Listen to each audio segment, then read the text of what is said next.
दिलीप सिंह आप सभी दोस्तों का आज के अपने इस तीसरे वीडियो में हार्दिक स्वागत करता हूं।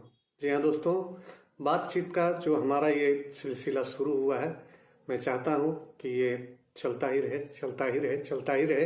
तो उसी कड़ी में आज एक कड़ी और भी जोड़ने जा रहा हूं, और वो कड़ी कुछ इस प्रकार से है दोस्तों कि ये 2000 रुपए की जो नोट थी वो बनी क्यों और इसे बंद क्यों करना पड़ा। जी हाँ, तरह तरह के कारण आपके दिमाग में उत्पन्न हो रहे होंगे, भावनाएं जाग रही होंगी। इस कारण से इसे बनाया गया, इस कारण से इसे बंद किया गया, लेकिन जो इसका असल कारण था वो कुछ इस प्रकार है। तो जी हाँ दोस्तों, जब ये पैदा हुआ 2000 रुपये का नोट, उस वक्त नोटबंदी का समय था और हमारे बैंकों में नए नोट की जो उपलब्धता थी वो काफ़ी कम थी और कम समय में अधिक से अधिक पैसा बनाना था और लोगों तक पहुंचाना था। और क्या कुछ नहीं हुआ था उस वक्त नोटबंदी के टाइम। जो भाई लोग गवाह हैं उस वक्त को, उस समय को जिन्होंने झेला है अपने ऊपर, उन्हें अच्छी तरह पता है कि क्या दशा हुई थी हम सबों की, हम भारतीयों की उस नोटबंदी के वक्त। तो दोस्तों, उसको पैदा करने का, 2000 के नोट को बनाने का कारण मेरे हिसाब से ये था कि 500-500 के 4 नोट छापे जाएंगे तो 2000 होंगे। इसमें समय भी लगता, जी हाँ, कागज के टुकड़े भी अधिक लगते, और एक ही कागज के टुकड़े में अगर 2000 का नोट छप जाए तो ये 4 टुकड़ों के, 500 के 4 टुकड़ों के बराबर था। तो कम समय में अधिक रुपया बाजार में पहुंचाया जा सकता था। इस कारण से हुई इन 2000 रुपयों की छपाई।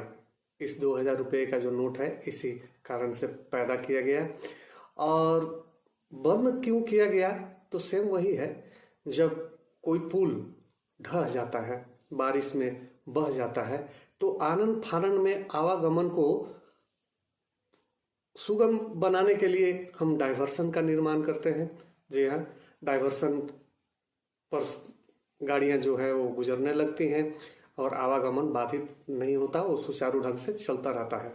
ठीक उसी तरह ये एक डाइवर्सन था जो पुल के बहने ढहने के बाद आनन फानन में बनाया गया था, ये 2000 रुपये का नोट।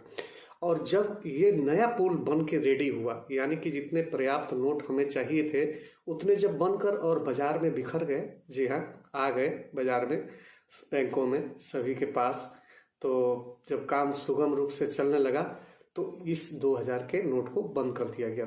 तो जाहिर सी बात है कि जब पुल बन गया तो उस डाइवर्सन को तोड़ना भी नहीं पड़ता, अगली बारिश में वो खुद ब खुद बह जाता है, क्योंकि उसकी ज़रूरत नहीं होती, इसलिए उसे मरम्मत भी नहीं किया जाता, वो जर्जर हो जाता है और बारिश के पानी में बह जाता है। तो मेरा यही मानना था कि 2000 के नोटों को बंद करने का जो सबसे बड़ा कारण था वो यही था कि जब नोट पर्याप्त रूप में सबों के पास आ गए तो अब इसे बंद कर देना चाहिए।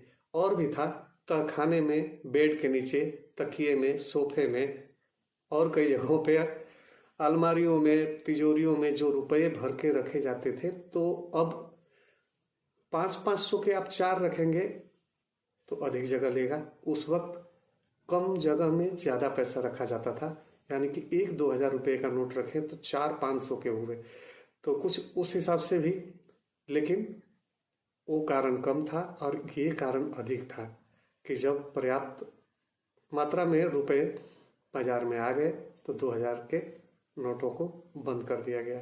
चलिए दोस्तों, आपके दिमाग में क्या है राय इस 2000 रुपये के बंद करने और चालू करने के बारे में, ये आप कमेंट के माध्यम से मुझे ज़रूर बताइएगा। ये मेरी राय थी, ये मेरी निजी राय थी, ये किसी विश्वसनीय सूत्रों या रिजर्व बैंक के किसी अधिकारी ने मुझे नहीं बताया है। तो आपकी भी राय जानूंगा तो अच्छा लगेगा कि मैं कहाँ तक सही था, ये जान पाऊंगा, तो ये जानना ज़रूरी है। तो चलिए दोस्तों, मेरे कोई भी वीडियोज अगर आप सबों को किसी भी कारण से अच्छे लगते हों तो मेरे इस नए नवेले चैनल को सब्सक्राइब जरूर कर लीजिएगा। वीडियो अच्छे लगे तो लाइक भी जरूर कर दीजिएगा। और धन्यवाद मुझे सुनने के लिए और मेरे तीसरे वीडियो में अभी तक मेरे साथ बने रहने के लिए।